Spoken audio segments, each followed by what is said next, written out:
Hello बच्चों, चलिए प्रश्न को पढ़ते हैं और समझते हैं। प्रत्येक सीमा का मान ज्ञात कीजिए और हमें एक सीमा दी हुई है और हमें इसका मान ज्ञात करना है। तो प्रश्न को हल करने से पहले बच्चों, प्रश्न के लिए हम मुख्य अवधारणा लिख लेते हैं। तो प्रश्न के लिए मुख्य अवधारणा, जिसकी सहायता से हम इस प्रश्न को हल करेंगे। तो मुख्य अवधारणा, मुख्य अवधारणा में हम सबसे पहले अनिवार्य रूप को समझेंगे। तो मैं यहाँ लिख देता हूँ अनिवार्य रूप। अनिवार्य रूप, 7 अनिर्धारित रूप होते हैं। सबसे पहले आपको उसकी जानकारी होना चाहिए। तो मैं इसमें पहला रूप होता है 0/0, दूसरा होता है अनंत बटा अनंत, तीसरा होता है 0 गुणा अनंत, उसके बाद होता है अनंत माइनस अनंत, उसके बाद 1 की घातांक अनंत, उसके बाद अनंत की घातांक 0, और उसके बाद होता है 0 की घातांक 0। एक तो आपको ये जानकारी होना चाहिए। दूसरा देखिए, हम एक मानक सीमा का प्रयोग भी इस प्रश्न में करेंगे। मानक सीमा होती है लिमिट एक्स का मान यदि 0 की ओर अग्रसर है तो साइन एक्स बटा एक्स, इसका मान होता है 1। ये आप याद रखें। एक त्रिकोणमिति का सूत्र है, उसे भी मैं लिख देता हूँ। त्रिकोणमिति के सूत्र की भी हमें आवश्यकता पड़ेगी और इनके अतिरिक्त कोई प्रश्न की में अगर हमें आवश्यकता पड़ेगी तो हम उसको भी वहीं लिख लेंगे। फिर भी मैं यहाँ पर एक सूत्र लिख देता हूँ, कॉस सी माइनस कॉस डी बराबर होता है 2 साइन सी प्लस डी बटा 2, और गुणा में होता है साइन, देखो ध्यान देना यहाँ पर, यहाँ डी माइनस सी बटा 2 आएगा बच्चों।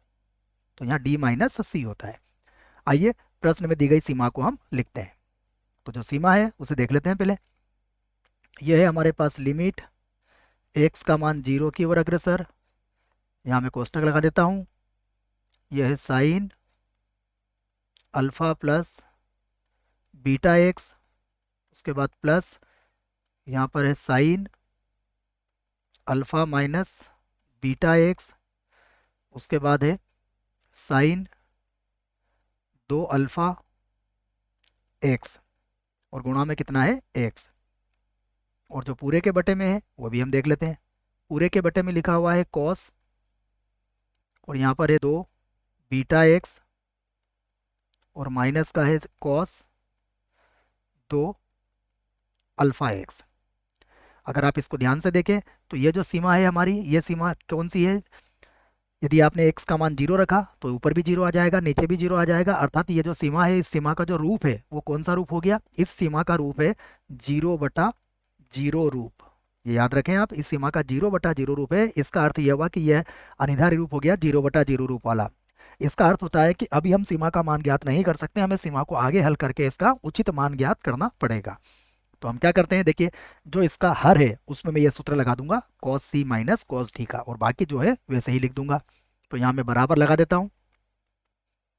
अब होगा लिमिट एक्स का मान 0 की ओर अग्रसर है, कोष्टक में लिखेंगे हम साइन, ये होगा अल्फा प्लस बीटा एक्स, फिर प्लस का है साइन, यहाँ पर है अल्फा माइनस बीटा एक्स, उसके बाद फिर से है साइन, ये है 2 अल्फा एक्स। एक बार जांच कर लेते हैं क्या सही लिखा है हमने। जी हाँ, बिल्कुल सही लिखा है। उसके बाद जो बटे में है वहां पर मैं सूत्र लगा रहा हूँ। देखो सूत्र क्या लगेगा, ये होगा 2। मैं सबसे पहले यहाँ पर लिख देता हूँ, ये होगा 2 साइन, और क्या सूत्र लिखवाया आपको? सूत्र को देखिएगा, c प्लस डी बटा 2। तो जब आप इन दोनों को जोड़ेंगे और 2 का भाग लगाएंगे तो क्या मिलेगा आपको? Beta x plus alpha x. तो मैं इनको बिल्कुल सीधे लिखूंगा। यहाँ पर हम इसको लिख सकते हैं अल्फा प्लस बीटा, और उसके बाद आ जाएगा एक्स, उसके बाद गुणा। अब साइन डी माइनस सी बटा 2, तो डी माइनस सी में क्या हो जाएगा? ये बन जाएगा अल्फा माइनस बीटा, और एक्स हो जाएगा बच्चों। ठीक है, ये जोड़ लेना और घटाना है, आपको बस ध्यान रखना है।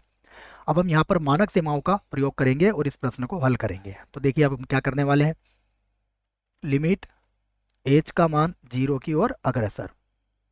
सबसे पहले ये जो sine alpha plus beta x है, इसको मैं लिखूंगा अल्फा प्लस बीटा, गुणा में लिखूंगा एक्स, और गुणा यहाँ पर हो जाएगा sine alpha plus beta x, और इसके बटे में भी क्या लिख दूंगा मैं?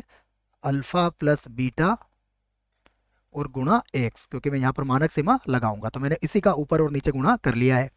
उसके बाद फिर प्लस यहाँ पर अल्फा माइनस का बीटा गुणा में एक्स और फिर गुणा साइन, यहाँ पर मैं लिखूंगा अल्फा माइनस बीटा एक्स और इसके बटे में भी क्या लिख दूंगा मैं, अल्फा माइनस बीटा और यहाँ पर भी आ जाएगा एक्स। इसी प्रकार इसे देखिएगा प्लस, यहाँ पर भी मैं 2 अल्फा एक्स और यहाँ पर लिखूंगा साइन 2 अल्फा एक्स, बटे में लिख दूंगा 2 अल्फा एक्स और यहाँ एक्स है बच्चों याद रखें, और सभी के जो बटे में है उसको भी मैं यहाँ पर लिखने वाला हूँ। देखिए सभी के बटे में जो है ये 2 तो वैसे रहेगा, यहाँ पर लिखूंगा मैं अल्फा प्लस बीटा एक्स और गुणा में आ जाएगा साइन, यहाँ पर हो जाएगा अल्फा प्लस बीटा एक्स और बटे में इसके भी लिख दूंगा मैं अल्फा प्लस बीटा, क्योंकि मानक सीमा में हर जगह लगाऊंगा, बस ये याद रखें आप। मैं इस बीटा को एक बार और लिख देता हूँ, हो सकता है समझ में नहीं आए, और अच्छे से समझें इसको, बिल्कुल समझ में आएगा। ये है बीटा एक्स। उसके बाद देखिए फिर से हम वही करेंगे, यहाँ पर लिखूंगा मैं अल्फा माइनस बीटा, यहाँ पर होगा एक्स और फिर से हो जाएगा साइन, यहाँ पर होगा अल्फा माइनस बीटा और एक्स और बटे में फिर से आ जाएगा अल्फा माइनस बीटा और यहाँ पर भी हो जाएगा एक्स। अब सभी जगह हम मानक सीमा लगाने वाले हैं, बस आप इस बात को याद रखें कि मैं यहाँ पर एक बात लिख देता हूँ कि देखिए यदि h का मान 0 की ओर अग्रसर होगा तो ये पक्का है कि अल्फा प्लस बीटा और गुणा में यदि आपने यहाँ h की जगह x है बच्चों, है ना, मैं थोड़ा सा इसको गलत लिख दिया है मैंने, इसको मैं सही कर देता हूँ। x का मान 0 की ओर अग्रसर चल रहा है, तो देखिए x का मान 0 की ओर अग्रसर है तो अल्फा प्लस बीटा गुणा एक्स ये भी किसकी ओर अग्रसर होगा, 0 की ओर, और अल्फा माइनस बीटा गुणा एक्स ये भी किसकी ओर अग्रसर होगा, 0 की ओर अग्रसर होगा। इस बात को आप याद रखें, क्योंकि अब हम यहाँ पर मानक सीमा लगाएंगे और इस प्रश्न को हल करेंगे। तो अब आप देखिए हमारे पास क्या क्या बचेगा। यहाँ पर मैं लिखता हूँ लिमिट, और यह है एक्स का मान 0 की ओर अग्रसर। सबसे पहले देखिए sine alpha plus beta x बटा अल्फा प्लस बीटा, इसका मान कितना हो जाएगा, 1। तो हमारे पास अब क्या बचेगा, कोष्टक लगा देता हूँ मैं यहाँ पर। कोष्टक में हमारे पास बचेगा यहाँ पर अल्फा प्लस बीटा और गुणा में आएगा एक्स और इस मानक सीमा का मान 1 हो जाएगा, इसको लिखने की आवश्यकता नहीं है। उसके बाद फिर प्लस यहाँ पर होगा अल्फा माइनस बीटा, उसके बाद गुणा एक्स और उसके बाद की जो मानक सीमा है उसका मान 1 होगा, उसे भी लिखने की आवश्यकता नहीं है। उसके बाद प्लस फिर होगा 2 अल्फा एक्स और उसके बाद मानक सीमा की है, इसको भी लिखने की आवश्यकता नहीं है, और कोष्टक के बाहर क्या लिखा हुआ है, एक्स। अब बटे में देखिएगा क्या है, बटे में हमारे पास सबसे पहले तो 2 है, उसके बाद फिर लिखूंगा मैं अल्फा प्लस बीटा गुणा में एक्स और मानक सीमा लग गई है, इसका मान 1 हो जाएगा। फिर गुणा यहाँ पर होगा अल्फा माइनस का बीटा गुणा में आएगा एक्स और उसके बाद जो मानक सीमा लगी है तो उसका मान 1 हो गया, उसको भी लिखने की आवश्यकता नहीं है। अब ध्यान से देखिएगा, जो इसका अंश है उसमें से मैं एक्स को कॉमन ले लूंगा, तो मैं यही बात यहाँ लिखने वाला हूँ। बराबर चल रहा है लिमिट एक्स का मान 0 की ओर अग्रसर और कोष्टक में बचेगा अल्फा प्लस बीटा, यहाँ पर बचेगा प्लस का अल्फा माइनस का बीटा, प्लस का यहाँ पर बचेगा 2 अल्फा और ये बन जाएगा एक्स का वर्ग, क्योंकि मैंने सभी में से एक्स को कॉमन ले लिया है।